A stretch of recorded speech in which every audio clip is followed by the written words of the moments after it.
তুমি মদ খাচ্ছ? তুমি মদ খাও টাকা রোজগারের ধান্দায়, আর আমি মদ খাই টাকা খরচের ধান্দায়। Shut up! উত্তেজিত হও না ড্যাড। পৃথিবীর সব জ্ঞানীগুণী মানুষকে জিজ্ঞাসা করো, সবাই বলবে টাকার চেয়ে বড় নেশা আর কিছু নেই। তুমি সেই নেশা অন্ধ হয়ে আছো, নইলে বুঝতে এই টাকা আসলে তোমার কোনো কাজেই লাগছে না। জন্মের পর সব সন্তানেরা বাবা মার মাঝে থেকে সুখী হতে চায়। আমি বড় হয়েছি বাড়ির কাজের লোকের মাঝখানে, সেবা পেয়েছি, মমতা পাইনি। তুমি ব্যস্ত, মাকেও পাইনি, তোমাকেও পাইনি। এক বিরাট শূন্যতার মাঝে আমি ধীরে ধীরে বড় হয়েছি।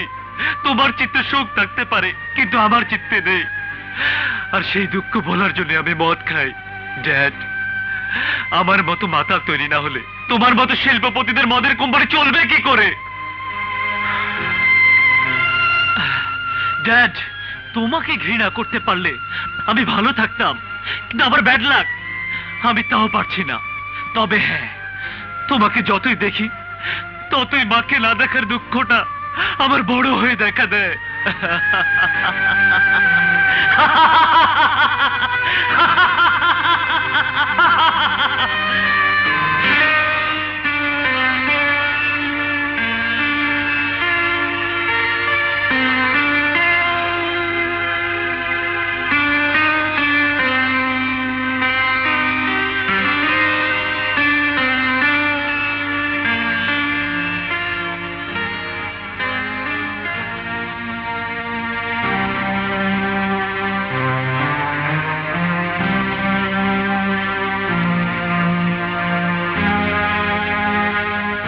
তোমাকে দিয়েছি জীবনের এই চাবি, তোমাকে দিয়েছি জীবনের এই চাবি।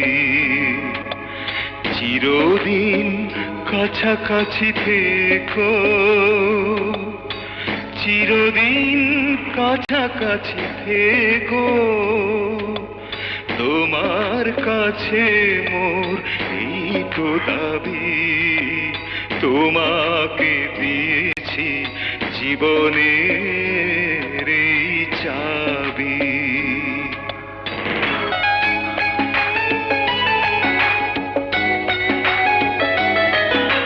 হৃদয়ে ভরালে তুমি আলোয় আলোয়, অনেক স্বপ্ন তোলে চোখের তলায়।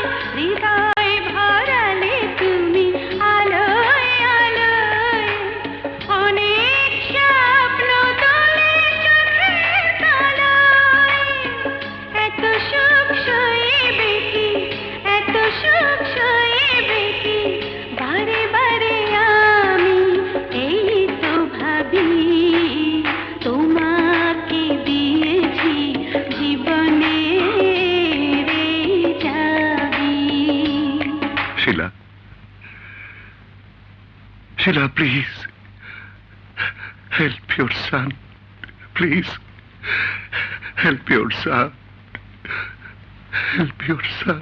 স্কুল বার্ষিক পুরস্কার বিতরণী অনুষ্ঠানে বিদ্যালয়ের প্রতিষ্ঠাতা চেয়ারম্যান বিশিষ্ট শিল্পপতি জনাব জামান চৌধুরীকে প্রধান অতিথি করতে চায়। আপনাদের অভিমত কি? আমাদের আপত্তি নেই স্যার। ওনার মহৎ উদ্যোগ আর আর্থিক সাহায্যে এই বিদ্যালয়। জামান সাহেবকে প্রধান অতিথি করবেন, এই প্রস্তাবে আমাদের দ্বিমত থাকতে পারে না। এটা তো আমাদের জন্য গৌরবের ব্যাপার। আপনাদের সকলের সম্মতিতে জামান চৌধুরীকে প্রধান অতিথি করার সিদ্ধান্ত গৃহীত হলো। মিসেস শারমিন, জি। আপনি ছবিটা নিয়ে পাবলিসিটির জন্য বেশ কিছু পোস্টার ছাপানোর ব্যবস্থা করবেন। নিন। জি স্যার।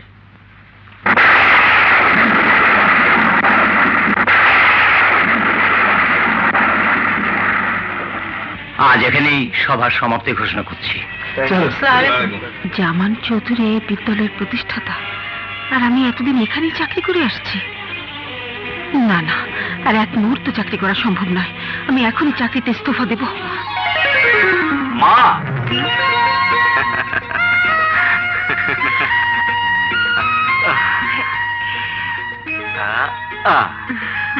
মা, আর তোমাকে স্কুলে চাকরি করতে হবে না। আমি পুলিশের চাকরিতে জয়েন করেছি।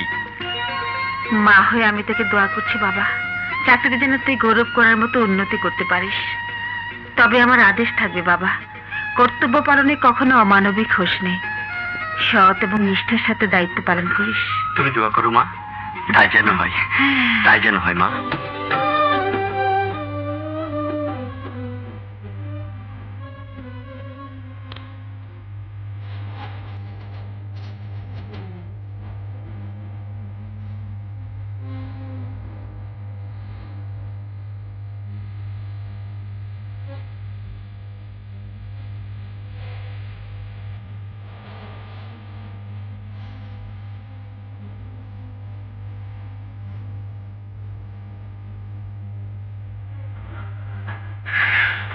আর আগে খুলতে হবে না, আমার মনে বড় জ্বালা। একজন না, চারজন মজনু এসে গেছে।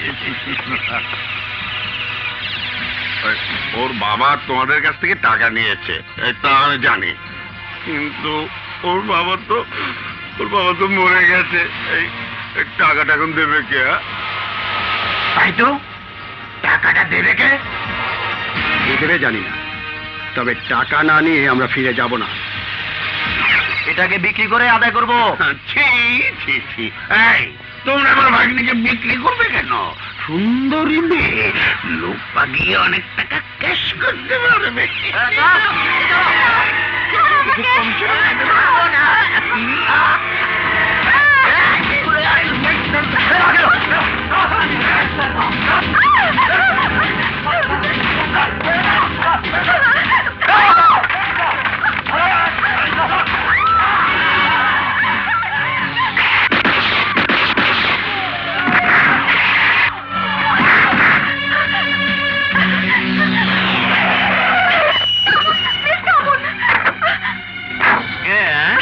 আমাকে বাঁচান।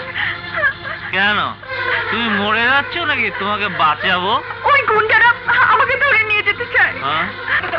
দাঁড়ান দাঁড়ান দাঁড়ান ওর বাবার কাছে আমরা 1 লক্ষ টাকা পাই, টাকা শোধ না করে সে মরে গেছে। বড় অন্যায় করেছে। ধরে টাকা না দিয়ে কারো এভাবে মরে যাওয়ার কোনো রাইট নাই। ওর বাবার বিরুদ্ধে কেস করে দিন। বড় মানুষের বিরুদ্ধে কি কেস করব? যারা রিয়েল এস্টেট ব্যবসা করেন তাদের কাছে যান, ওরা জানে কিভাবে মরা লোককে বাঁচিয়ে মিথ্যে দলিল করতে হয়, তা না হলে জায়গার দখল হবে কি করে। তবে 1 লক্ষ টাকার বিনিময়ে যদি মেয়েটাকে নিয়ে যান, তাহলে তা হবে এক ধরনের বেচা কেনা। এভাবে রাস্তায় বেচা কেনা করা ভালো নয়, তার চেয়ে বরং বাড়িতে চলুন। এই কোথায় তুমি থাকো? ওই সীমন্তরি বস্তিতে। চলুন তাহলে। 1 2 3 4 5 6। না, গাড়িতে এত লোকের জায়গা হবে না, চলুন হেঁটেই যাই। 1 2 3 4 5 6 7 8।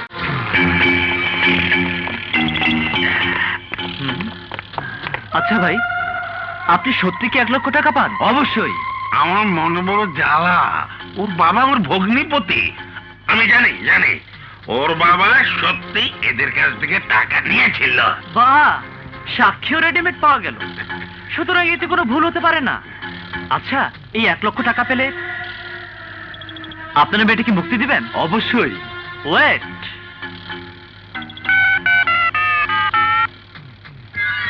Hello dad. বলো মাই ডিয়ার। কিছু লোক তোমার কাছে যাবে, ওদের 1 লক্ষ টাকা দিয়ে দিবে, নইলে আমার খুব বিপদ হবে।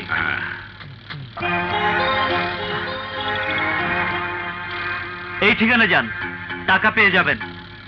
যদি না পাই, আমি এখানে বসে থাকবো, আপনারা আমাকে ধরবেন। হ্যাঁ ঠিক আছে, যা তোরা যা, আমি পাহাড়ে আছি, যা।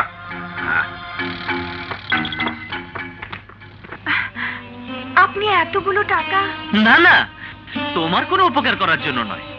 আমার বাবার অনেক টাকা আছে, কিন্তু খরচ করার পথ নেই। টাকা খরচ করে আমি আমার বাবাকে একটু সাহায্য করতে চাই। হারমোনিয়াম আর তবলা দেখছি, এখানে গান কে গায়? আমি নিজে গাই। মানুষের বাড়ি বাড়ি গিয়ে ছেলে মেয়েদের গান শিখিয়ে উপার্জন করে নিজের জীবন বাঁচাই, আর মামার মদের পয়সা জোগাই। কেন, তোমার বাবা মা ভাই বোন কেউ নেই? আমার বাবা মাকে আমি জানি না, তারা আদৌ বেঁচে আছেন কিনা তাও জানি না।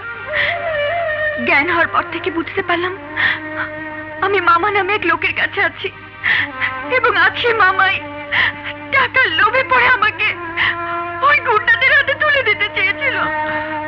তারপরের ঘটনা আমি নিজের চোখে দেখলাম। হ্যালো, তোমার লোক এসে টাকা নিয়ে গেছে। Thanks dad. আচ্ছা, আমি চললাম। যাবেন? তুমি কি ভয় পাচ্ছ? না, মানে আজ না হয় আপনি আমাকে ওই জানোয়ারদের হাত থেকে বাঁচিয়েছেন, কিন্তু আবার কোন জানোয়ার এসে আমাকে ছিনিয়ে নেয় তা জানি না। যাদের হাত থেকে তোমাকে উদ্ধার করেছি তারা আর কোনোদিন আসবে না। সুন্দরী মেয়ে নেশা, টাকার অঙ্কটা বাড়িয়ে দিলে দেখি তোমরা তা পেতে। এই মক্কেলটাকে খুঁজে বের করতে হবে।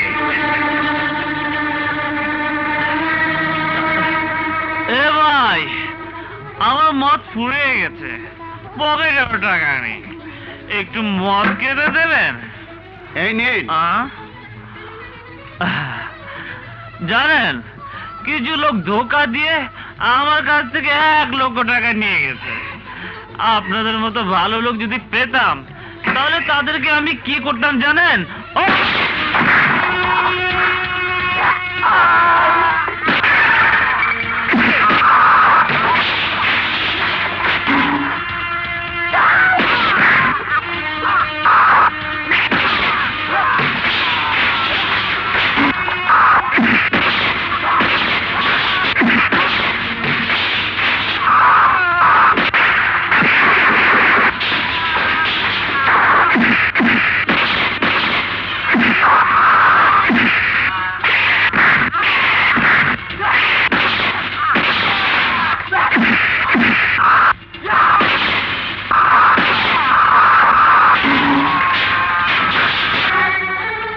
আসি। Thank you.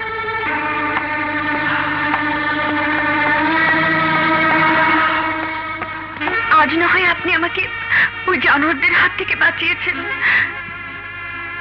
ভয় নেই, সেই লোকগুলো আর কোনোদিন আসবে না।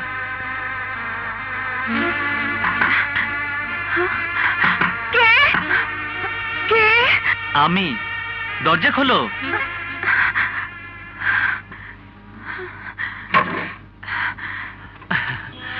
ওই গুন্ডাদেরকে থানায় দিয়ে এলাম, কিন্তু তাতেও নিশ্চিত হতে পারছি না যে ওরা ছাড়া পেয়ে যাবে না। কারণ কোনো প্রভাবশালী ব্যক্তি হয়তো থানায় টেলিফোন করে বলবে ওরা আমার দলের কর্মী, ওদেরকে ছেড়ে দিন। সুতরাং ভাবছি ছাড়া পেয়ে ওরা না আবার তোমার পিছু নেয়। অত ভাবছো কেন? বিপদের মুখে তোমাকে এভাবে ফেলে যাব না। এই মুহূর্তে তোমার একটা নিরাপদ আশ্রয় দরকার। যদি তোমার আপত্তি না থাকে আমার সাথে যেতে পারো।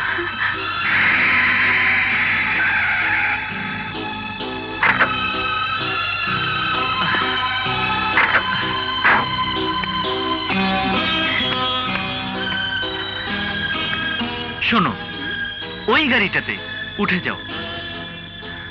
ওটা যেখানে তোমাকে নিয়ে যাবে আমার বিশ্বাস সেখানে তুমি আশ্রয় পেয়ে যাবে। ভয় নেই, ভাগ্য ভালো হলে আমার সাথে আবার দেখা হয়ে যেতে পারে। শোনো, যে ভদ্রলোকের এই গাড়ি তার সাথে তোমাকে অভিনয় করতে হবে যাতে তিনি সদয় হয়ে তোমায় আশ্রয় দিতে বাধ্য হন। আরে নাটকের বাকি দৃশ্যগুলো আমি সামাল দেব। চলো। হ্যাঁ, এসো না, এসো। নাও, তাড়াতাড়ি উঠে পড়ো। আর চুপ করে থাকবে। দেখি। হ্যাঁ,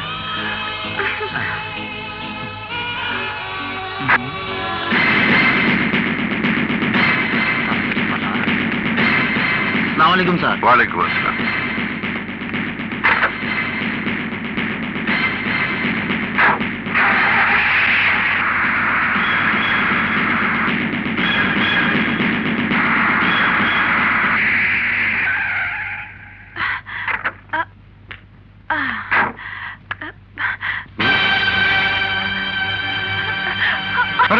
আমাকে বাঁচান, আপনি আমাকে বাঁচান। কে তুমি? আমার বাবা মা কেউ নেই। মামা আমাকে গুন্ডাদের কাছে বিক্রি করে দিয়েছে। ওরা আমাকে বাজারে তুলবে। কৌশল ওদের কাছ থেকে কিন্তু এত রাতে তোমাকে... আপনার নিজের মেয়ে বিপদে পড়লে আপনি কি করতেন? আপনি আমার বাবার মতো। বিশ্বাস করুন, আমি কোনো খারাপ মেয়ে নই। তোমাকে দেখে অবশ্য তা মনে হলে সত্যি, কিন্তু তবুও... আপনার একটু দ্বিধা সংকোচের জন্য একটা মেয়ের জীবন নষ্ট হয়ে যাক, তা কি আপনি চান? মানে... শুধু একটি রাতের জন্য আমাকে আশ্রয় দিন। কালই আমি চলে যাব। বেশ, এসো আমার সঙ্গে, এসো এসো এসো। বাহ ড্যাড বাহ, এত রাতে জোহান একটা মেয়েকে নিয়ে তুমি বাড়িতে ঢুকলে ড্যাড? তুমি কি ভেবেছিলে প্রায় প্রতিদিনের মতো আজও আমি বাড়ির বাইরে থাকবো? মেয়েটি নিরাশ্রিতা। এই বাড়িটি কি আশ্রয় শিবির? আহা, মেয়েটি বিপদে পড়েছে। বাড়িতে স্ত্রী না থাকলে পুরুষের স্বেচ্ছাচারিতা বেড়ে যায়। শোন, সংযত হয়ে কথা বলো। তুমি যাই বলো না কেন, মেয়েটি নিষ্পাপ। নিষ্পাপ কি করে বুঝলে? আহা, মানুষের চোখের দিকে তাকালে বোঝা যায়। এত রাতে নাটক করতে চাই না। মেয়েটিকে আজ রাতের মতো রাখতে পারো, কাল সকালে ওকে বিদায় করে দিবে। তোরা... জি বড় হুজুর। এই মেয়েটির জন্য একটা কামরা খুলে দে। যাচ্ছা। আসেন আসেন, আমার লোক আসেন আসেন। কংগ্রাচুলেশন, তুমি ইন্টারভিউতে পাশ করে গেছো। এবার ভালোভাবে সার্ভিস দিয়ে যাও। আমাকে আর কি করতে হবে? তোমাকে আমার ড্যাডি দায়িত্ব নিতে হবে। আমার মায়ের শোকে ড্যাডি মানসিকভাবে ভীষণ অসুস্থ। একটি চাবির গোছা নিয়ে ড্যাডি সারা রাত জেগে জেগে কাটিয়ে দেন। তুমি তাকে ঘুম পাড়ানোর দায়িত্বটুকু নাও। কি চিন্তা করছো? তার দায়িত্ব তুমি নিলে এ বাড়িতে তোমার থাকার অধিকার পার্মানেন্ট হয়ে যাবে। আমি থাকলে তুমি খুশি হবে? না মানে, ড্যাডি যদি তোমাকে মেয়ে হিসেবে গ্রহণ করেন, তাহলে আমি তুমি ড্যাডি রুমে যাও।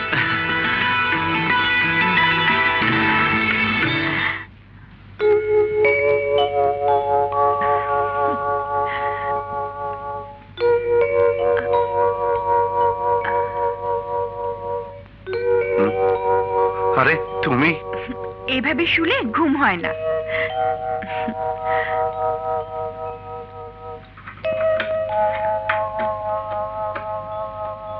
হুম, এটা ধরবে না, এটা আর কারো হাতে যাবে না। আচ্ছা, তোমার যেন কি নাম? পপি। পপি। আচ্ছা পপি, তুমি কি কোনো গান শুনতে পাও? গান? কোন গান? ওই যে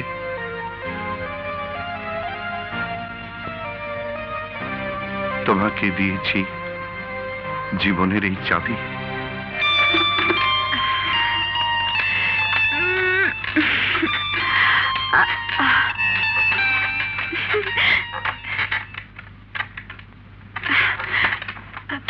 তোরাব চাচা, এসব কার জন্য নিয়ে যাচ্ছ? বড় হুজুরের লাগিয়া। আমি নিয়ে যাই? ঠিক আছে, লয়ে যাও।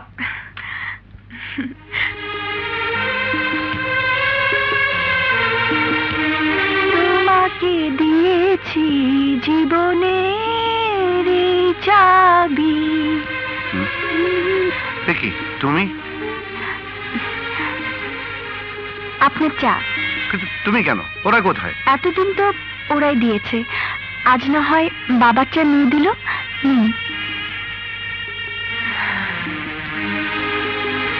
কি ভাবছেন? ভাবছি আমার বাড়িতে অনেকগুলো ঘর খালি আছে, একটা যদি তুমি দখল করো আমার খুব একটা অসুবিধা হবে না। আমি কে? কি আমার পরিচয়? আপনি তো আমার কিছুই জানেন না। তুমি কে, কি তোমার পরিচয়, এসব নিয়ে আমি তোমায় কোনো প্রশ্ন করব না। তুমি কি সত্যিই চলে যাবে? হ্যালো স্যার, ইউরোপের দুটি দেশ থেকে 3 কোটি টাকার গার্মেন্টসের এক্সপোর্টের অর্ডার আমরা পেয়েছি। Thanks for the good news. আপনার ফোন। হ্যালো স্যার, আমাদের নতুন মিলের জমি সংক্রান্ত মামলায় আমরা জিতেছি। আমাদের পক্ষে রায় দিয়েছে। আজ অনেক শুভ সংবাদের মাঝে তোমার এই সংবাদটাও আর একটা শুভ সংবাদ। তোমাদের সবাইকে আমার আন্তরিক অভিনন্দন। তুমি ফিরে যেতে চাইলেও আমি তোমায় যেতে দেবো না। তোমার আগমনে এই বাড়ির সৌভাগ্যে সব দুয়ার খুলে গেছে। তুমি এই বাড়িতেই থাকবে। কি থাকবে না মা? আরে আরে আরে আরে বাবা, বেঁচে থাকো মা। এ হতে পারে না। বিড়বিড় করে কি বলছো? শোনো, তোমার বিরুদ্ধে একটা ষড়যন্ত্র হচ্ছে। কিরকম? ড্যাড বোধহয় তোমার জন্য বিয়ে ঠিক করেছেন। ভালোই তো, লাল বেনারসি শাড়ি পরে ঘোমটা মাথায় দিয়ে বাড়ি ছেড়ে চলে যাব, তোমরাও রেহাই পাবে। না, তুমি যত সহজভাবে বলছো ঘটনাটা তত সহজ নয়। আমার মনে হচ্ছে এরই মধ্যে তুমি আমার হৃদয়ের কোথাও নোংর করেছো। আমি ঝড়ের তরি, নোংর করা আমার পক্ষে সম্ভব নয়।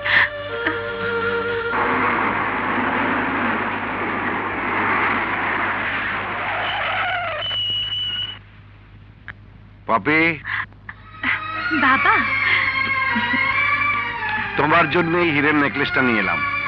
পছন্দ হয়েছে তোমার?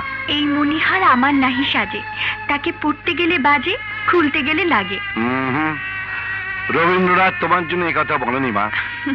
এই মণিহার তোমার গলাতেই সাজে। বাহ বাহ বাহ বাহ, অজানা অচেনা একটা মেয়ের হাতে এত দামি হারটা তুলে দিচ্ছ ড্যাড। জানতে না চাইলে মানুষ চিরদিন অজানাই থেকে যায়। শোনো, তোমার সঙ্গে আমার কিছু জরুরি কথা আছে, ওর সামনে বলতে পারি তো? বলো। তুমি নেশা কেন ছেড়ে দিয়েছো জানি না, but I am very much happy. বোধহয় তোমার সুবুদ্ধির উদয় হয়েছে। আমার সমস্ত ব্যবসার দায়িত্ব আমি তোমাকে দিতে চাই। তার আগে তুমি যোগ্য কি না তার প্রমাণ নিতে এই মেয়েটির দায়িত্ব তোমাকে দিতে চাই। ড্যাডি, তুমি কি সব দিক ভেবে এ কথা বলছো? অবশ্যই। তবে তোমরা পরস্পর পরস্পরের দায়িত্ব নিতে পারবে কি না একটা বোঝাপড়া হওয়া দরকার। হ্যাঁ,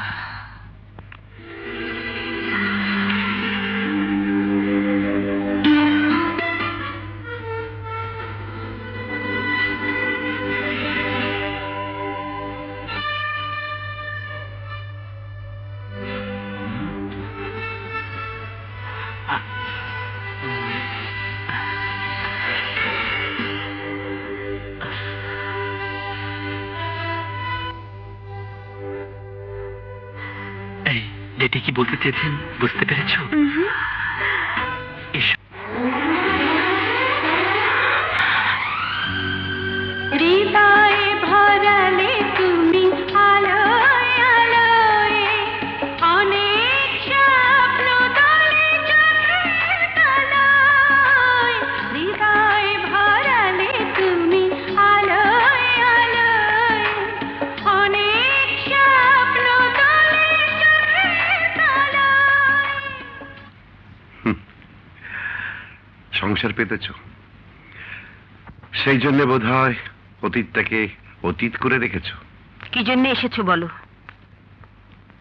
তোমার ছেলে পুলিশ ইন্সপেক্টর শামীমের কাছে আমার একটা কেস আছে, তুমি বলে কেসটা খারিজ করে দেবে। ও, তুমি তাহলে সেই লোক? তোমার স্বামী কি করে জানি না, ছেলে সামান্য একজন ইন্সপেক্টর, খুব একটা ভালো অবস্থা আছে বলে মনে হয় না। আমার দাবিটা পূরণ হলে গুলশানে একটা বাড়ি করে দেবো। চুপ করো, তোমার টাকা যে কত মূল্যহীন তা এখনো বুঝতে পারছো না? টাকার প্রস্তাব নিয়ে তুমি ইন্সপেক্টর শামীমের কাছে গিয়েছিলে হাজতবন্দি সন্তানকে মুক্ত করতে, পেরেছো? আবার টাকার প্রস্তাব নিয়ে আমার কাছে এসেছো ভিক্ষা চাইতে। তোমার সে টাকার মুখে থুতু দিয়ে আমি তোমাকে ফিরিয়ে দিচ্ছি। Get out, get out.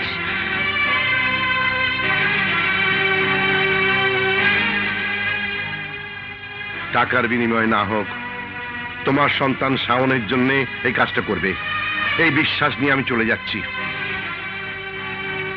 মনে রেখো, হয় শাওনের মুক্তি, না হয় শাওনের ফাঁসি। যেটা চাও তুমি সেটাই হবে, সেটাই হবে।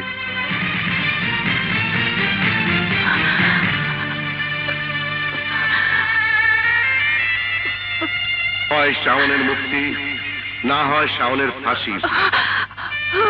হয় শাওনের মুক্তি, না হয় শাওনের ফাঁসি।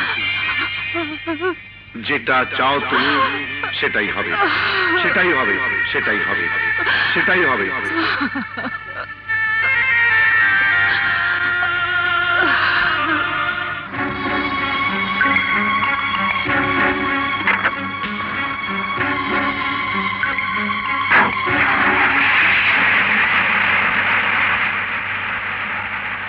মা, মা ওই লোকটাকে আমাদের গলি দিয়ে বেরিয়ে যেতে দেখলাম।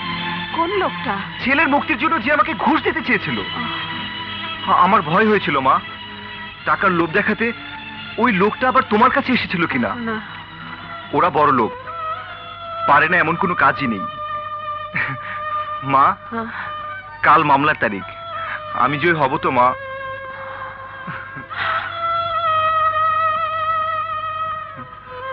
আমি কারো পরাজয় চাই না, সন্তানরা জয়ী হোক, সব মায়েরাই তো চায় রে বাবা। মা, ইওর অনার, ইন্সপেক্টর শামীম একজন তরুণ তাজা পুলিশ অফিসার। পুলিশ ডিপার্টমেন্টের তিনি এক গৌরব। আসামি শাওনের মুক্তির জন্য তার বাবা জামান সাহেব লক্ষ কোটি টাকা দিয়ে তাকে কিনতে চেয়েছিল, কিন্তু মায়ের আদর্শে গড়া ইন্সপেক্টর শামীম সেই টাকার লোভকে অস্বীকার করে সত্য ও ন্যায়কে প্রতিষ্ঠা করতে চেয়েছে। মূল প্রসঙ্গে আসুন। আচ্ছা ইন্সপেক্টর শামীম, আপনি কি নিজের চোখে দেখেছেন যে ওই কাঠগড়ায় দাঁড়ানো আসামি শাওন চৌধুরী নিজের হাতে গুলি করে ওই তারা মিয়াকে হত্যা করেছে? জি দেখেছি। তার চেয়ে বড় কথা, সে অপরাধী না হলে পালাতে চেষ্টা করবে কেন? শুধু ঘটনার স্থান থেকে সে পালায়নি, দেশ থেকেও পালাতে চেয়েছিল। আমি বহু কৌশলে তাকে গ্রেফতার করেছি। খুন করার প্রাসঙ্গিক কারণ কি হতে পারে বলে আপনি মনে করেন? সম্ভবত একটি মেয়ে। ইওর অনার, মেয়ে নিয়ে কোন্দল এবং তার জের হিসেবে হত্যা, রাহাজানি এমন ঘটনা এদেশে বিরল নয়। আসামি শাওন চৌধুরী বিত্তশালী বাবার সন্তান। সে এবং তার বাবা ভেবে নিয়েছিল যে টাকা দিয়ে এই খুনের অপরাধকে চাপা দেওয়া সম্ভব। সেই জন্যে ওই মেয়েটিকে পাবার জন্যে প্রতিপক্ষকে নির্বিবাদে গুলি করেছে, তাই নয় কি? হ্যাঁ তাই। ইওর অনার, ইন্সপেক্টর শামীমের সাক্ষ্য প্রমাণের উপর নির্ভর করে একথা নিশ্চিতভাবে বলা যায় যে আসামি শাওন চৌধুরী তারা মিয়ার একমাত্র হত্যাকারী। নো ইওর অনার,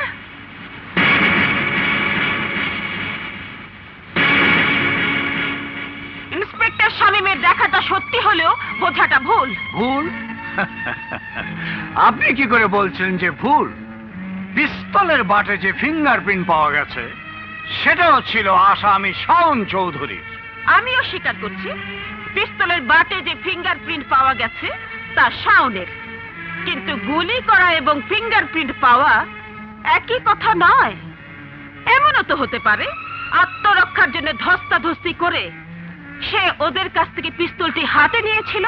যে বুলেটে তারা মিয়ার মৃত্যু হয়েছে সেই বুলেট শাওনের পিস্তল থেকে নির্গত নয়।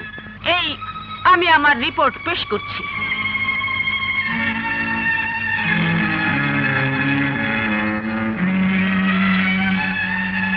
তাহলে খুনিকে?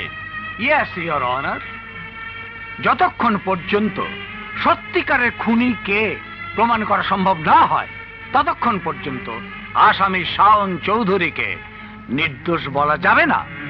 এবং আমি জানি আমার বিপক্ষের বিজ্ঞ উকিল সাহেবা তা প্রমাণে ব্যর্থ হবে। ইওর অনার, এই রহস্যের জাল উদ্ঘাটন করতে আমি এক নাটকের সৃষ্টি করেছি।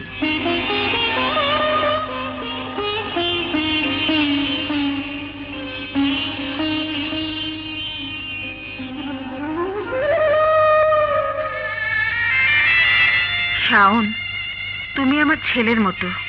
আমি বিশ্বাস করি যে খুনের অভিযোগে তুমি অভিযুক্ত হয়েছ এই খুন তুমি করতে পারো না। আমি যেভাবেই হোক তোমাকে এই অভিযোগের দায় থেকে মুক্ত করবই। কিন্তু আমি জানতে চাই সেদিন কি ঘটেছিল। আপনি যেহেতু বলেছেন আমি আপনার ছেলের মতো, তাই আমিও বলছি আপনি আমার মা।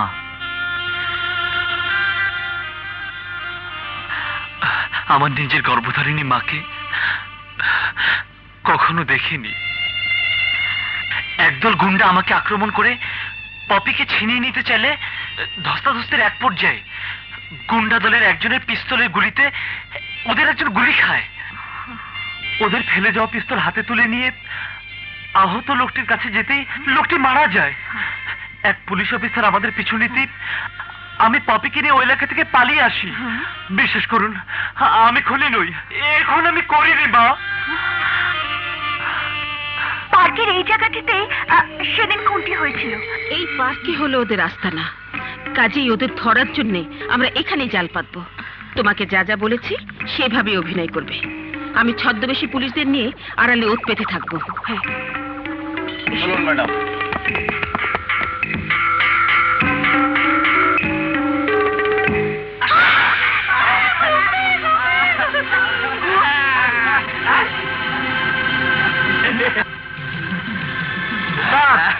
আমাদের সেই সিজ। তাই তো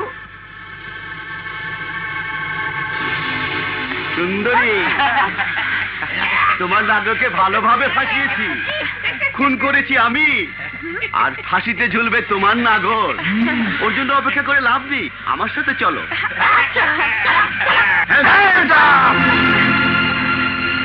অর্ডার, অর্ডার, অর্ডার। আমি মহামান্য আদালতকে একটি অনুরোধ করছি, আমার নাটকের নায়ককে কোর্টে হাজির করা হোক। অনুমতি দেওয়া হলো।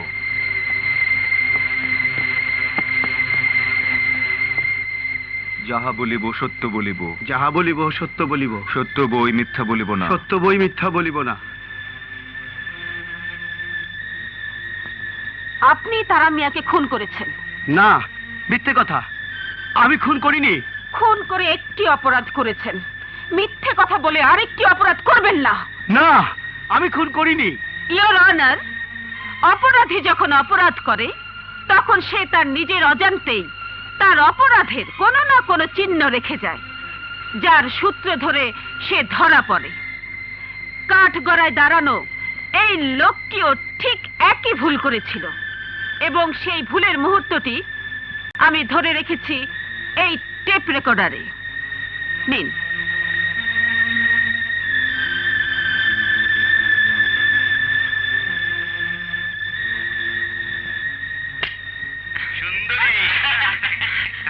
তোমার দাদুকে ভালোভাবে ফাঁসিয়েছি।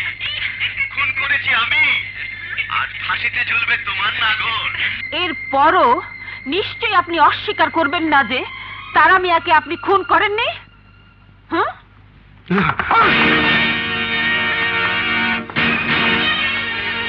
হুজুর, আমি খুন করেছি। রাগের বসে নিজ হাতে আমি শামকে গুলি করি, সেই গুলিতে সে মারা যায়। আমাকে মাফ করে দিন হুজুর। তারা মিয়াকে খুন করার অপরাধে আসামি দবির মিয়াকে বাংলাদেশ দণ্ডবিধি 302 ধারা মোতাবেক যাবজ্জীবন কারাদণ্ড দণ্ডিত করা হলো, এবং একই খুনের দায়ে অভিযুক্ত শাওন চৌধুরীকে বেকসুর খালাস দেয়া হলো। The court is over.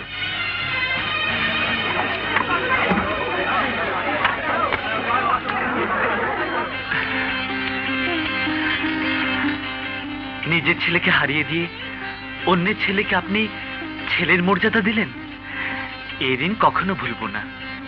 আজ মনে হচ্ছে আপনি যেন আমার মা। হ্যালো ইয়াং পুলিশ ইন্সপেক্টর, আজ আদালতে কার বিজয় হলো, আমার টাকার না তোমার নীতি আদর্শের? সেদিন থানায় বলেছিলাম তোমার নীতি আদর্শ আমি কিনবো, দাম বলো। তুমি অন্ধ দাম্ভিকতা নিয়ে বলেছিলে আমার মায়ের আশীর্বাদের মুকুট আমার মাথায় আছে, আমি পৃথিবীর সবচেয়ে বড় লোক। যে মা তার সন্তানের মাথায় আশীর্বাদের মুকুট পরেছিল, সেই মাকে আমি টাকার বিনিময়ে আদালতে সন্তানের বিপক্ষে দাঁড় করিয়ে তার মাথার মুকুটটি খুলে নিয়েছি। মিস্টার জামান চৌধুরী, আপনার এই বিজয় ক্ষণিকের, চিরস্থায়ী নয়। মামলায় আমার পরাজয় ক্ষণিকের। জীবনে যদি বেঁচে থাকি তাহলে আমি প্রমাণ করব আমার নীতি আদর্শের কোনো পরাজয় নেই। এ এক অপরাজয় শক্তি। এই শক্তি দিয়ে আমি আপনার অর্থ বৃত্তের দাম্ভিকতাকে ভেঙে চুরমার করে দেব। চলি। শামীম, আমার কথা শোন বাবা। মামলায় আমার পরাজয় হয়েছে, তাতে আমার কোনো দুঃখ নেই। সত্য একদিন না একদিন বেরিয়ে আসতোই। দুঃখ শুধু যে হাতে আমার জয়ের জন্য আশীর্বাদ করেছিলেন, সে হাতে আমার পরাজয় নেমে এলো। দুঃখ শুধু যে টাকাকে তুমি ঘৃণা করতে, সেই টাকার কাছে তুমি আজ বিক্রি হয়ে গেলে। মা, চলি। কোথায় যাচ্ছিস? চারিদিকে ফোর্স পাঠিয়ে দিন, যেভাবে পারেন পপিকে খুঁজে বের করুন। কি ব্যাপার শাওন, পপির কোনো সংবাদ পেলে? সংবাদ? সংবাদ তো তোমার কাছে। তার মানে? ছি ছি ড্যাড, তুমি এত নীচ, এত কুৎসিত মনের মানুষ তা আমি ভাবতেও পারিনি। আজ তোমাকে ড্যাডি বলে ডাকতো আমার ঘৃণা হচ্ছে। তোমার এসব কথার মানে বুঝতে পারছি না। বুঝতে না পারার মতো কোনো কিছু বাকি রেখেছো? আজ আমার কাছে আমার মায়ের বিষয়টা পরিষ্কার হয়ে গেছে। তোমার অর্থের প্রতি অন্ধ নেশার কারণে আমার মা সংসার করতে পারেনি, আর মা সম্পর্কে কোনো কিছু জানতেও দাওনি। তুমি কি বলতে চাও পরিষ্কার করে বলো। আমি জানতে চাই পপি কোথায়? তুমি কেন তাকে নারী পাচারকারীদের কাছে বিক্রি করে দিয়েছো? পপিকে আমি নারী পাচারকারীদের কাছে বিক্রি করে দিয়েছি? What do mean? I mean you are root of all evil. টাকার নেশা তোমাকে অমানুষ করে তুলেছে। তাই বাপ হয়ে আজ নিজের সন্তানের সুখ শান্তির কথা বিসর্জন দিয়ে নিজের পছন্দ করা বিত্তশালী লোকচিত মেয়ের সাথে আমার বিয়ে ঠিক করেছো। আর এর একমাত্র উদ্দেশ্য হলো তুমি ওই বিত্তশালী লোকের সমস্ত সম্পত্তি গ্রাস করতে চাও। আর কত টাকা তোমার দরকার বলো? সারা জীবনে টাকার নেশায় ডুবে থাকতে গিয়ে নিশ্চয়ই তুমি আমার মাকে স্ত্রীর অধিকারকে বঞ্চিত করেছো। আজ আবার আমার পপিকে আমার জীবন থেকে সরিয়ে দেওয়ার নতুন খেলায় মেতেছো। তুমি আমার বাপের নামে কলঙ্ক। ড্যাড,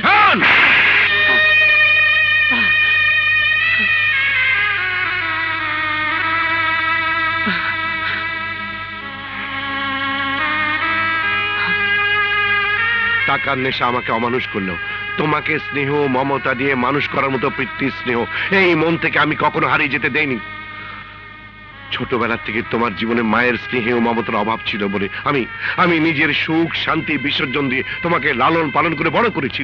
আর আর সেই তুমি আজ আমাকে নারী পাচারকারীর অপবাদ দিচ্ছ।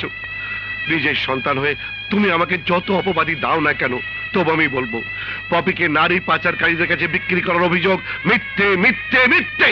মিতা, তুমি বাংলোতেই থেকো, আমি কিছু কেনাকাটা করে নিয়ে আসি। আজই কিন্তু আমরা ঢাকায় চলে যাব। আজই চলে যাব? আসতে পারি? এসো বাবা। আসসালামু আলাইকুম। ওয়ালাইকুম সালাম। বসো বসো। আপনি ওকালতি না করে সেলাইয়ের কাজ করছেন কেন? ওকালতি ভালো লাগে না বাবা। কেন ভালো লাগে না? একসাথে বাদী বিবাদীকে খুশি করা যায় না বাবা। একজনকে কাছে পেলে অন্যজনকে হারাতে হয়। আমি মার কথা প্রায় ভুলেই গিয়েছিলাম। তাছাড়া যে মা সন্তানকে ছেড়ে চলে যেতে পারে তার কথা মনে রেখেই বা লাভ কি? কিন্তু আপনাকে দেখার পর থেকে কেন জানি মার কথা বারবার মনে পড়ছে। তোমার তো মা নেই, ওনাকে দিয়ে তুমি মায়ের অভাব পূরণ করতে পারো। সত্যি আমার তো মা নেই। আমি যদি আপনাকে মা বলে ডাকি এতে আপনার কি কোনো আপত্তি থাকবে? আপত্তি থাকবে কেন? আমি তো তোমার মা। ডাকবে, অবশ্যই ডাকবে। খালুজানকে দেখছি না যে? খালুজান মানে আপনার স্বামী। ওর কথা থাক। আপনার ছেলের সাথে আমি ঝগড়া মেটাতে এসেছি, ওকে একটিবার ডাকুন, আমি ওর সাথে ভাব করব। ও যে কোথায় আছে এই মুহূর্তে আমি ঠিক বলতে পারবো না বাবা। এটা জামান চৌধুরীর কেনা জায়গা। কাল 11টার মধ্যে এই জায়গা খালি না করলে তোর লাশ এখানে পড়ে থাকবে। এটা জামান চৌধুরীর জায়গা নয়। বহুদিন ধরে এই জায়গা সে জোর দখলের চেষ্টা করছে। এই জায়গার মালিক আইনত আমি। প্রয়োজন হলে আমি তাকে অর্ধেকের দখল ছেড়ে দেব, কিন্তু এই জায়গা থেকে উঠতে পারবো না। জামান চৌধুরী পুরোটারই মালিক, অর্ধেক নেবে কেন? শোন, তোকে শেষবারের মতো বলে যাচ্ছি, কাল 11টার মধ্যে জায়গা খালি করে দিবি, নইলে তোর লাশ পড়ে যাবে। চল। ওদের সাথে আপনার কথাই বুঝলাম এই জায়গার অর্ধেকটা ছেড়ে দিতে আপনার আপত্তি নেই। আপনি এই অর্ধেকটা জায়গা আমার নামে রেজিস্ট্রি করে দিন, বাকি অর্ধেকটা আপনারই থাকবে। কাল ওরা আসলে ওদের সাথে হিসেব নিকেশের বোঝাপড়াটা আমি করব।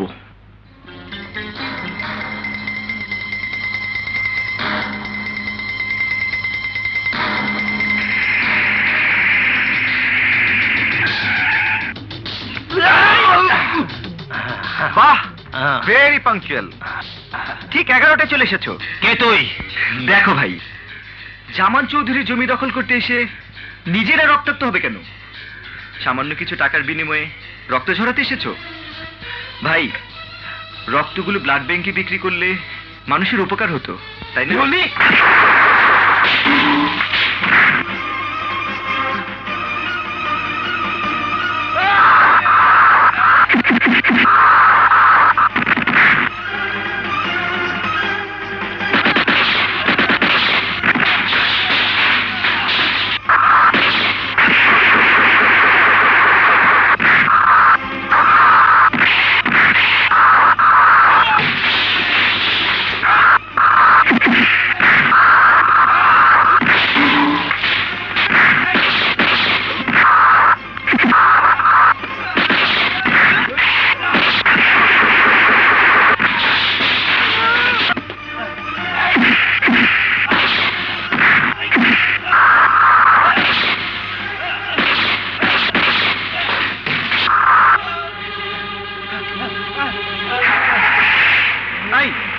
ওদেরকে নিয়ে হাসপাতালে চলে যাও, যাও। জমির দলিল বন্ধক রেখে টাকা নেবে তা কি করে হয়? তোমাকে আমি বিশ্বাস করি। দলিল জমা দিয়ে টাকা নিতে হবে না। টাকার যা প্রয়োজন তা এমনি নিয়ে যাও। আমি কারো দয়া বা অনুগ্রহ চাই না। আপনার সহযোগিতা পেলে আমি খুশি হব। আর আমার ব্যাংক লোন স্যাংশন হলেই আমি টাকাটা ফেরত দেব। আপনার প্রজেক্টের এগেনস্টে লোন স্যাংশন হয়ে গেছে। এবার আপনি কনস্ট্রাকশন শুরু করতে পারেন। কনস্ট্রাকশন শুরু করার আগেই আপনি ড্যাডির লোনের টাকা শোধ করতে এসেছেন কেন? হ্যাঁ, আমার কথাও তাই। তুমি টাকাটা আরো পরে দিলেও পারতে। বিপদের সময় আপনি আমাকে অকৃপণ সহযোগিতা দিয়েছেন। তাছাড়া আপনি আমার পিতৃতুল্য লোক। আমার কনস্ট্রাকশন কাজ শুরুর আগে আপনার পায়ের ধুলো নিয়েই কাজটি শুরু করতে চাই। আল্লাহুম্মা।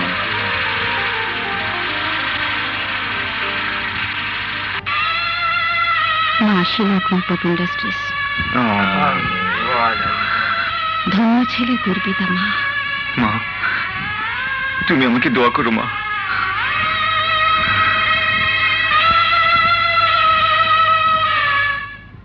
চাকরিটা হলে আমার খুব উপকার হবে। ঠিক আছে, আমি দেখব। আপনি আসুন। ঠিক আছে। ওকে।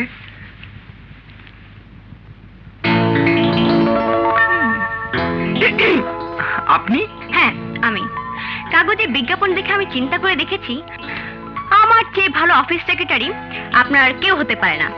সুতরাং চাকরি আপনি না দিলেও আমি নিজেই নিয়ে নিলাম। বেতন নিতেও পারি, নাও নিতে পারি। অনুমিতা, আজ আমার জীবনের একটি স্বপ্ন, আর তা হলো ওই কোটিপতি ব্যবসায়ী জামান চৌধুরীর চেয়ে আমাকে অনেক অনেক বেশি টাকার মালিক হতে হবে। এই শহরে জামান চৌধুরী ছাড়া আরো অনেক কোটিপতি আছে, কিন্তু এই জামান চৌধুরীর চেয়ে বেশি টাকার মালিক হওয়ার স্বপ্ন কেন? এই জামান চৌধুরীর কারণেই আমি আমার মায়ের কাছ থেকে পর হয়ে গেছি। এর কারণটা কি জানতে পারি? সময় হলে সবই জানতে পারবে। তবে তোমার অকৃপণ সহযোগিতা পেলে আমি আমার এই স্বপ্নকে বাস্তব করে তুলতে পারবো। আমার সহযোগিতার সকল হাত তোমার জন্য বাড়িয়ে রেখেছি। ও হ্যাঁ, আমাদের কোম্পানির জন্য একজন ভালো ল অ্যাডভাইজার প্রয়োজন। এই নাও, তুমি আজই কার্ডে লেখা ঠিকানা অনুযায়ী ওই বাড়িতে যাবে। সেখানে শিলা নামে একজন অ্যাডভোকেট থাকেন। ওনার সাথে কি তোমার পরিচয় আছে? শুধু পরিচয় নয়, পরিচয়ের চেয়ে অনেক বড় সম্পর্ক আমার সাথে। কারণ উনি আমার গর্ভধারিণী মা। তোমার মা? হ্যাঁ, জামান চৌধুরীর সাথে আমার দ্বন্দ্বের মূল কারণ মাকে নিয়েই। একদিন অর্থের লোভনীয় প্রস্তাব দিয়ে আদালতের এক মামলায় মাকে আমার বিরুদ্ধে দাঁড় করেছিলেন ওই জামান চৌধুরী। ওই মামলার পরাজয় আমার সম্ভাবনাময় জীবন এনে দেয় চরম গ্লানি। সেদিন জামান চৌধুরীকে চ্যালেঞ্জ ছুড়ে দিয়ে বলেছিলাম, তার এই অর্থের অহংকার আমি দোনোর সাথে মিশে দিব। যত টাকা দিয়ে তিনি আমার মাকে কিনেছেন তার চেয়ে অনেক অনেক বেশি টাকা দিয়ে আমি আমার মাকে আমার কাছে ফিরিয়ে আনবই। এবার আমি বুঝতে পেরেছি কেন তুমি জামান চৌধুরীর চেয়ে অনেক ধনী হতে চাও। আর শোনো, তুমি মাকে কিছুতেই আমার পরিচয় দেবে না।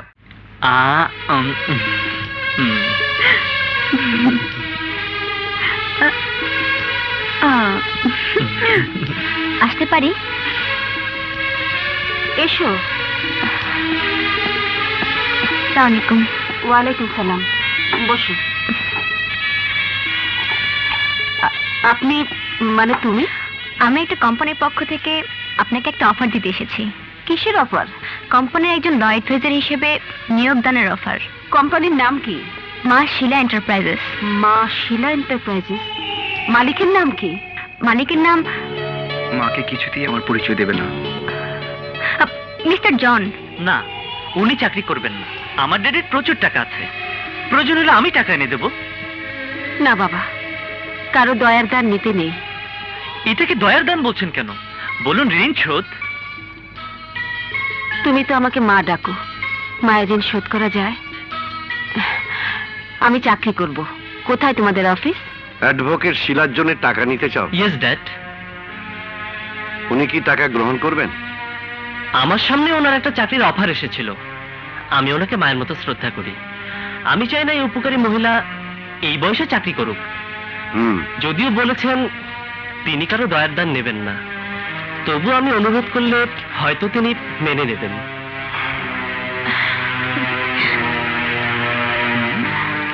চেক সই করে দিলাম, টাকার অঙ্কটা বসিয়ে নিতে বলো। Thank you dad. চলি। চলো। হ্যাঁ, চলো।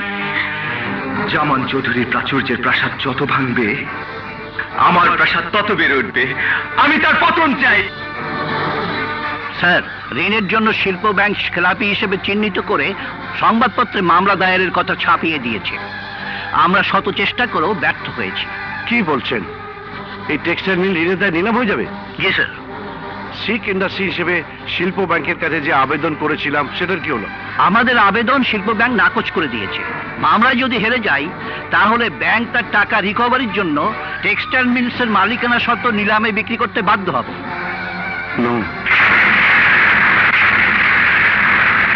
চৌধুরী টেক্সটাইল মিলস আমি কিনবো। ইয়াহু!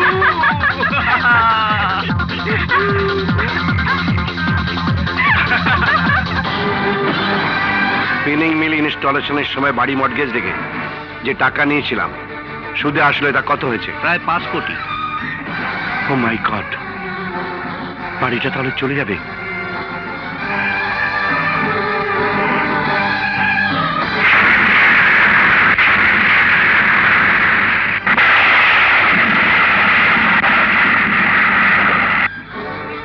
আপনারা? বড় সাহেব, এতকাল এতিমখানায় যে সাহায্য পেতাম তা 2-3 মাস যাবৎ বন্ধ। আমাদের কয়েক মাসের বেতনও বাকি। বর্তমানে আমরা খুব কষ্টে আছি। আপনি যদি দয়া না করেন তাহলে আমরা কেমন করে বাঁচবো? আপনি যদি দয়া না করেন স্কুলও বন্ধ হয়ে যাবে। ঠিক আছে, আমি সেই ব্যবস্থাই করছি। আপনারা এখন ফিরে যান। ওয়ালাইকুম আসসালাম।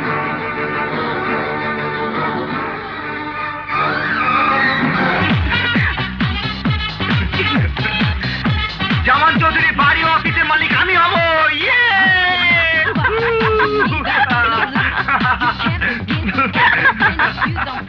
আমরা আদালতের সমন নিয়ে এসেছি বাড়িটি খালি করে সিল করে দেওয়ার জন্য। সুতরাং বাড়িটির দখল ছেড়ে দেওয়ার জন্য আপনাকে অনুরোধ করছি। একটা সময় আসবে এই টাকা তোমার কোনো কাজে লাগবে না। রাস্তার ভিখারির চেয়েও তুমি গরিব হয়ে যাবে। I hate you.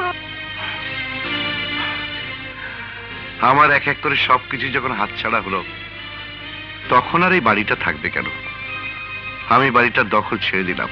নিন, আপনারা বাড়ির দখল বুঝে নিয়ে সিল করে দিন। আপনি ইচ্ছে করলে বাড়ির সকল আসবাবপত্র নিয়ে যেতে পারেন। নিজের মাথা গোজার এই আশ্রয়টুকু যখন হারালাম তখন আর আসবাবপত্র নিয়ে কি হবে? নিলামে বাড়িটি যিনি কিনবেন আসবাবপত্রগুলো সেই সৌভাগ্যবান ব্যক্তিটির জন্য আমার উপহার হিসেবে রেখে গেলাম। আসুন আপনারা, আসুন।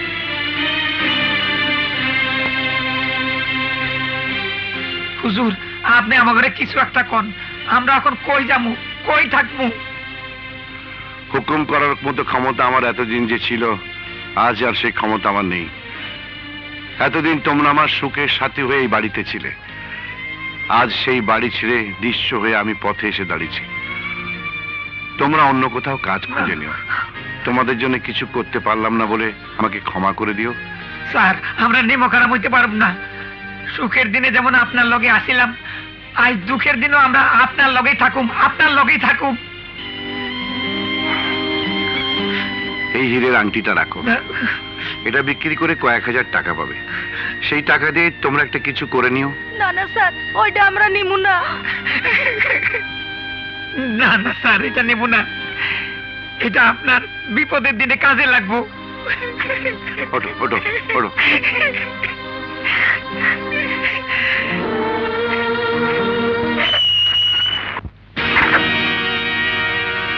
আরে জামান চৌধুরী সাহেব, আমি ভুল কিছু দেখছি না তো?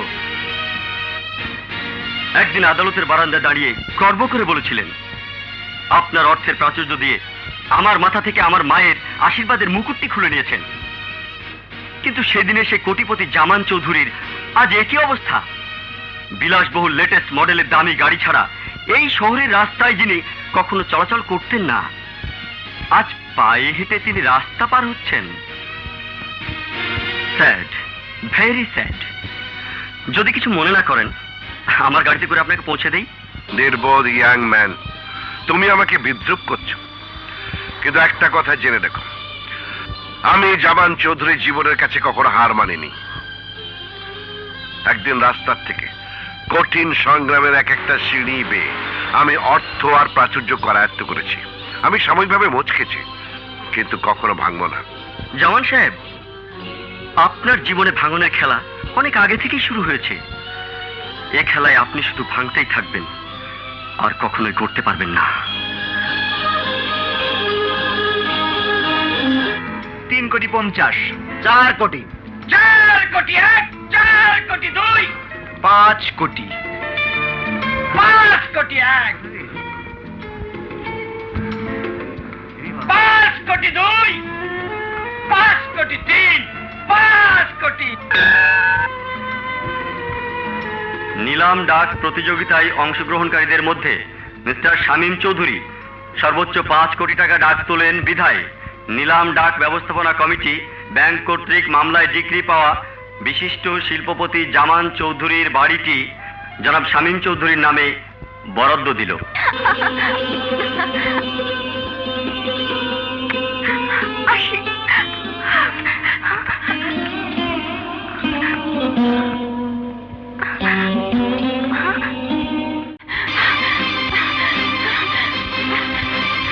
দাঁড়াও। কে তুমি? এবার চিনতে পেরেছো? তুমি? চিনতে যখন পেরেছো, তখন চেনা লোকের সাথে যেতে তোমার আপত্তি থাকার কথা নয়। তার মানে? মানে সোজা, এখন তুমি আমার সাথে যাবে। না, এই জীবন থাকতে কোনোদিন না। তাহলে জোর করে নিতে হয়। ছাড়ো, ছাড়ো, চুপ। ছেড়ে দাও আমাকে। ছাড়,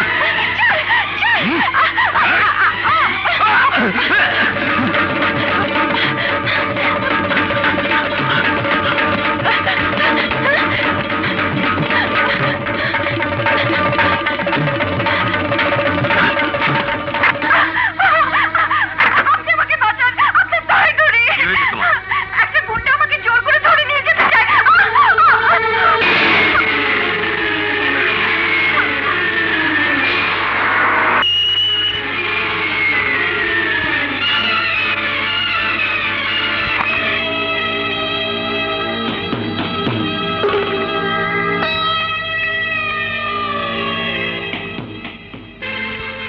বল, আমার মেয়ে কোথায়?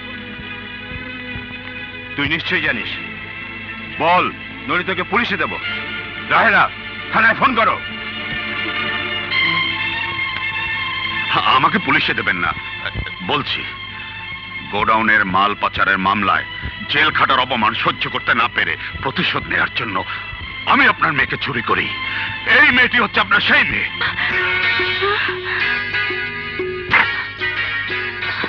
কি ব্যাপার বলুন তো? ওকে অ্যারেস্ট করুন, ও অপরাধী। Arrest him. চলো।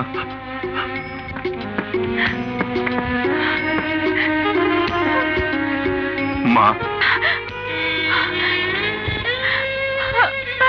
মা, বাবা, বাবা, আয় আমার বুকে আয়, আয় মা, আয় মা, মা গো, মা, মা গো, মা, আমাদের ছেড়ে আর কোনোদিন যাস নে মা, চিরদিনের জন্য না হোক, অন্তত এখনই আমাকে যেতে হবে মা। কোথায়? বাবা, তোমরা তোমরা আমার জন্মদাতা বাবা মা, কিন্তু আমার একজন আশ্রয়দাতা পিতা আছেন। আজ তিনি চরম বিপদের মুখে এসে দাঁড়িয়েছেন। যে ভদ্রলোক আমার মেয়েকে পিতৃস্নেহ আর মমতা দিয়ে এতদিন আশ্রয় দিয়েছেন, আজ তার বিপদের সময় আমিও তোর সাথে তার পাশে গিয়ে দাঁড়াতে চাই। দয়া নেবার মতো মন মানসিকতা ওনার নেই, তবু যদি প্রয়োজন হয় তোমাকে অবশ্যই স্মরণ করব। চলে বাবা, আমার কাছে এসলে তোমাদের কাছে আমি ফিরে আসবো মা। স্যার, এই বাড়িটা তো এখন আপনার নয়, তবু আপনি কেন এখানে বারবার আসেন? এ বাড়ি যে আমার নয় তা আমি জানি, তবু এসেছি আমার ছেলে মেয়ের খোঁজে, তারা যদি কোনো সময় এখানে আসে। বাবা, বাবা, পপি, পপি তুই এতদিন কোথায় ছিলিস মা? আমি শহরের সব কটা থানাতে তোর খোঁজ করেছি, কিন্তু কোথাও তোর খোঁজ পেলাম না। আজ আমি সবকিছু হারিয়ে পথে বসেছি। তোকে ফিরে পেয়ে আমি আমার সব হারানোর দুঃখ ভুলে থাকতে পারবো মা। আপনাকে এভাবে পথে বসানোর জন্য একজনই দায়ী। কে সে? শামীম নামের এক তরুণ ব্যবসায়ী, যে একসময় পুলিশ ইন্সপেক্টর হিসেবে চাকরি করত। সে একজনকে আমার নকল বাবা সাজিয়ে নকল পুলিশ এনে আমাকে বাড়ি থেকে বের করে নিয়ে এক হোটেল রুমে আটকে রেখেছিল প্রতিশোধ নেওয়ার জন্য। আমার উপরে কেন সে প্রতিশোধ নিতে চায়? কেন নিতে চায় জানি না, তবে এটুকু বুঝতে পেরেছি যে সে আপনার টাকার আধিপত্যকে ধ্বংস করতে চায়, আর তারই ষড়যন্ত্রে আপনি একে একে সবকিছু হারিয়ে আজ পথে বসেছেন বাবা। আজ আপনি পথে বসলেও আমি আপনাকে পথে থাকতে দেব না বাবা, কারণ একদিন পৃথ্বী স্নেহে আমাকে বাড়িতে ঠাঁই দিয়েছিলেন। আজ মেয়ে হিসেবে আমারও কর্তব্য বাবাকে নিজের বাড়িতে নিয়ে যাওয়া। নিজের বাড়ি? হ্যাঁ, আমি নিজেও জানতাম না আমার বাবা মা আছেন। আজ আমি আমার বাবা মাকে ফিরে পেয়েছি। ফিরে পেয়েছো? কে তোমার বাবা? খান গ্রুপ অফ ইন্ডাস্ট্রিজের মালিক শফিক খান। শফিক খান? সে তো আমার বন্ধু। তুমি শফিকের মেয়ে? চলুন বাবা আপনার বন্ধুর কাছে। না না,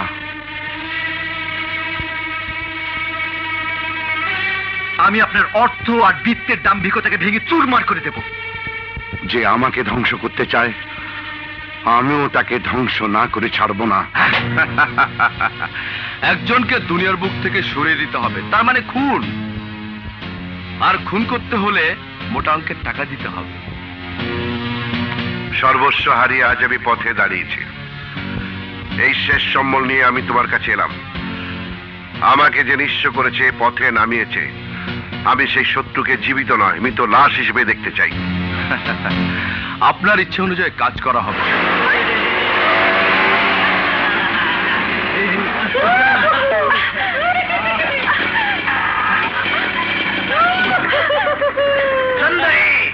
তোর জন্য আমরা আমাকে এক সাথীকে হারাইছি, আজ তোরে কে বাঁচাইবো বল?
পপি, শাওন!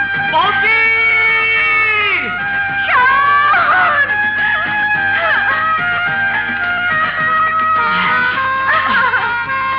পপি!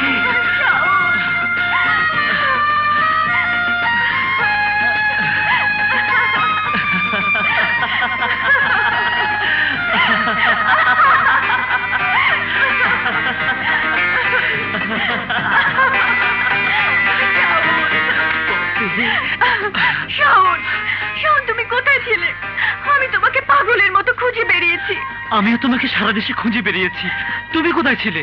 আমাকে ষড়যন্ত্র করে এক হোটেলে বন্দি করে রেখেছিল। আর এই ষড়যন্ত্রের নায়ক হলো শামীম নামের এক তরুণ ব্যবসায়ী, যে একসময় পুলিশ ইন্সপেক্টর পদে চাকরি করত। সবকিছু কেড়ে নিয়ে সে আজ তোমাকেও তোমার বাবাকে পথে নামিয়েছে। সত্যি বলছো তুমি? আমার ড্যাডি কোথায়? তিনিও শামীমের সাথে বোঝাপড়া করতে গেছেন। শুধু আমার ড্যাডি নয়, আমিও তোমাকে ছাড়বো না। আমাদের পথে নামানোর প্রায়শ্চিত্ত তোমাকে করতেই হবে। কি বলতে চাও? একটা অসৎ সন্তানকে পেটে ধরেছো, লজ্জা করে না? রাখো তার বাপকে। আমি জিজ্ঞেস করি, কি করে এমন সন্তান সে জন্ম দিয়েছে? কি করেছে সে? কি করেনি সে? কি করেনি? আমাকে সর্বশান্ত করে পথে নামিয়েছে, আমার প্রাচুর্য কেড়ে দিয়েছে, আমার আভিজাত থেকে পঙ্গু করে আমাকে বানিয়েছে পথের ভিখারি। যে আমার এত বড় সর্বনাশ করেছে তাকেও আমি দুনিয়ার থেকে সরিয়ে দেবো। দাঁড়াও। সন্তানের মৃতদেহ নিয়ে একা আমি কাঁদবো কেন? তোমাকেও কাঁদতে হবে। আমি কাঁদবো কেন? কাঁদবে এই জন্য যে শামীম কেবল একা আমার নয়, তোমারও সন্তান।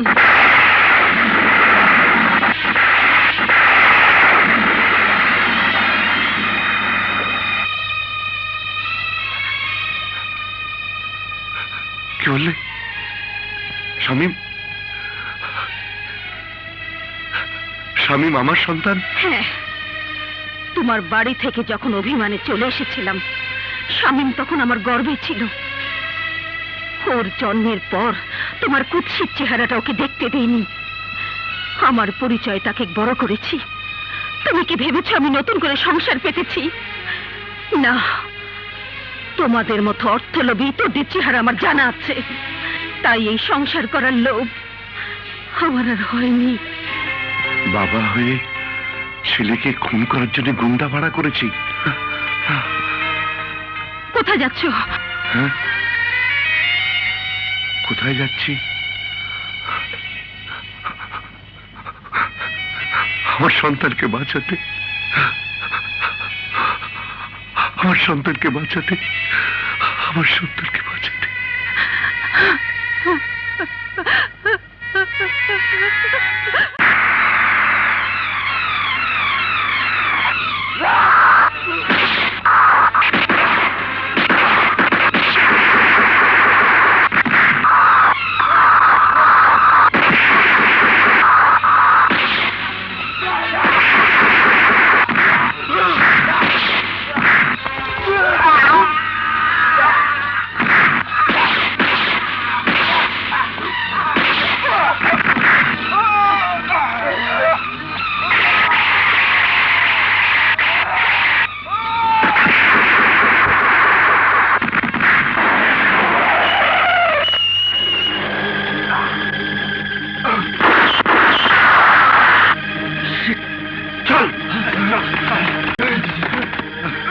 আমাকে লক্ষ্য করে ছোড়া গুলি কেন আপনি বুকে পেতে নিয়েছেন?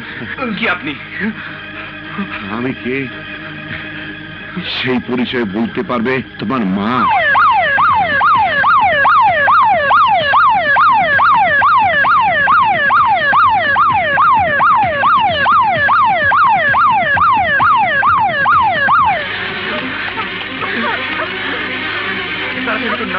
জানো জান,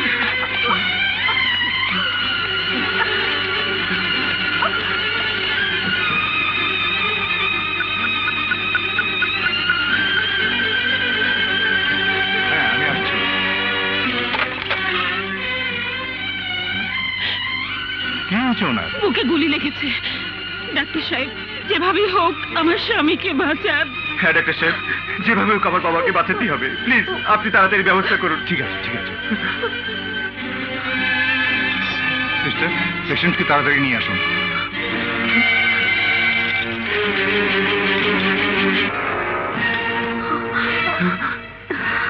এই জরুরি ইঞ্জেকশন ও নেগেটিভ রক্তের ব্যবস্থা করুন। যান, তাড়াতাড়ি যান। আমি যাচ্ছি মা। ইউ স্কাউন্ড্রেল, তুই একদিন আমাকে মিথ্যে খুনের মামলা আসামি করেছিলি। আজ তোর সাথে হবে আমার বোঝাপড়ার শেষ দিন। আমার বিত্তশালী পিতাকে সর্বশান্ত করে তুই পথে নামিয়েছিস। আজ দুনিয়াতে তুই থাকবি না তো আমি থাকবো।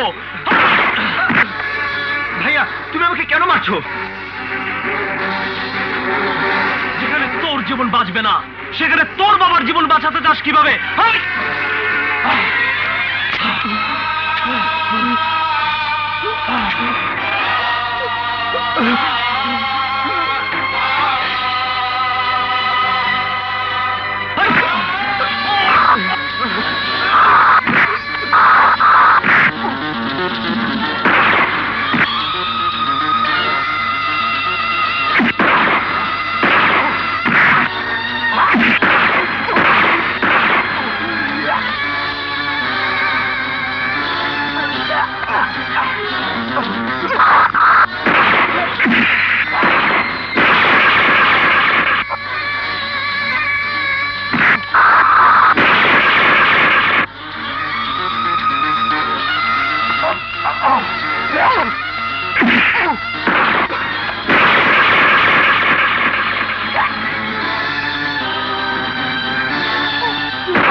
ইঞ্জেকশন আর রক্ত এনেছেন?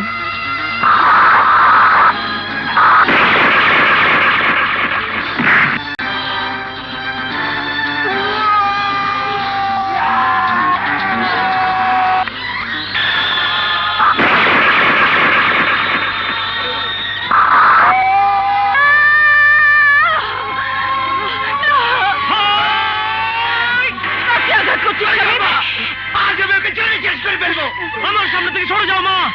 আজ আমি ওর জানাজা পড়িয়ে ছাড়বো। এমন কথা বলতে তোর বুক কাঁপলো না? বড় ভাই হয়ে ছোট ভাইয়ের জানাজা পড়াতে চাস? কেন তো ভাই এভাবে রক্তের খেলায় মেতে উঠেছিস? ও আমার ভাই হতে পারে না, ও আমার শত্রু। শত্রুকে শেষ করে ফেলতে হয় মা। না রে, ও শত্রু নয়, ও তোর ভাই, তোর আপন ছোট ভাই। আর আমাকে যে এতদিন মা বলে ডেকেছিস, আসলে আমি তোর মা। এ কথা সেদিন বলনি কেন মা? কেন বলিনি সে কথা পরে বলবো। এখন আর এক মুহূর্ত সময় নষ্ট না করে তোদের বাবার জীবন বাঁচা, অনেক রক্তের প্রয়োজন। আমার ড্যাডির কি হয়েছে? আমাকে গুন্ডাদের হাত থেকে বাঁচাতে গিয়ে বাবা নিজের বুকে গুলি খেয়েছে। না না, আমার ড্যাডিকে মরতে দেব না। যত রক্ত লাগে আমি দেব। চলো মা, চল স্বামী। রক্তের ব্যবস্থা করেছেন? ডাক্তার সাহেব, যত রক্ত লাগে আমার শরীর থেকে দিন, তবু আমার ড্যাডিকে বাঁচাতে হবে। আপনার শরীর থেকে কিভাবে রক্ত নেব? আপনি নিজেও তো রক্তাক্ত। আপনি আমার রক্ত নিন ডাক্তার সাহেব। বাবাকে বাঁচাতে যদি শরীরে সব রক্ত লাগে আমি দিতে রাজি। তাছাড়া একজন সন্তান হয়ে পিতার প্রতি যে অবিচার আমি করেছি, আজ আমার শরীরে শেষ রক্তবিন্দু দিয়ে হলেও আমি তার প্রায়শ্চিত্ত করতে চাই। আপনার তো এক অবস্থা। অবস্থা যাই হোক ডাক্তার সাহেব, আপনি আমার রক্ত নেওয়ার ব্যবস্থা করুন। দেরি হলে বাবাকে বাঁচানো যাবে না। হ্যাঁ doctor, please hurry up, please. চলুন ডাক্তার সাহেব, চলো।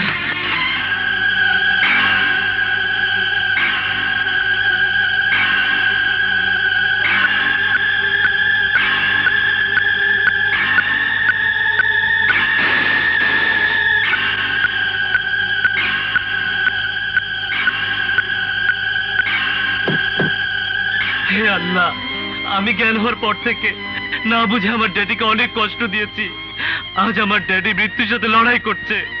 জীবনে কখনো তোমার কাছে কিছু চাইনি। আজ আমি তোমার কাছে আমার ড্যাডির জীবন ভিক্ষা চাইছি। তুমি তার জীবন ফিরিয়ে দাও আল্লাহ। বিনিময়ে তুমি আমার জীবন নিয়ে নাও। ভাইয়া, ভাইয়া তুমি ভেঙে পড়ো না, ধৈর্য ধরো প্লিজ। বাবার প্রতি তুমি আমি দুজনে না বুঝে অনেক অবিচার করেছি। এসো, আজ আমরা দু ভাই মিলে যেভাবেই হোক বাবাকে বাঁচিয়ে আমাদের অপরাধের প্রায়শ্চিত্ত করি ভাইয়া। ডাক্তার সাহেব, আই এম সরি মিসেস শিলা, অনেক চেষ্টা করে আপনার স্বামীর জন্য আমরা কিছু করতে পারলাম না। না ডাক্তার সাহেব, না, ওকে আমি মরতে দেব না। ওগো, তুমি মরতে পারো না। চেয়ে দেখো, তোমার দুই ছেলে এসেছে, চেয়ে দেখো, তোমার ছেলেরা এসেছে, চেয়ে দেখো, তুমি মরতে পারো না। বাবা, চেয়ে বাবা। দেখো। ড্যাড, কথা বলো ড্যাড, কথা বলো ড্যাড, কথা বলো।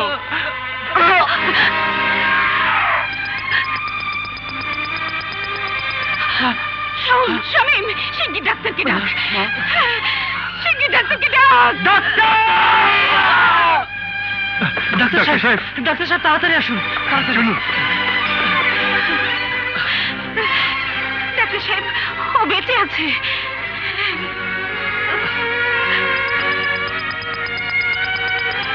আশ্চর্য, এতদিন শুনেছি মানুষ আজরায়েলের কাছ থেকে তার স্বজনকে ছিনিয়ে আনতে পারে যদি তার উপর আল্লাহ সদয় থাকেন। আপনি ভাগ্যবতী, আপনি আপনার স্বামীকে ফিরিয়ে এনেছেন। Thank you, thank you, thank you Mrs Shila, thank you.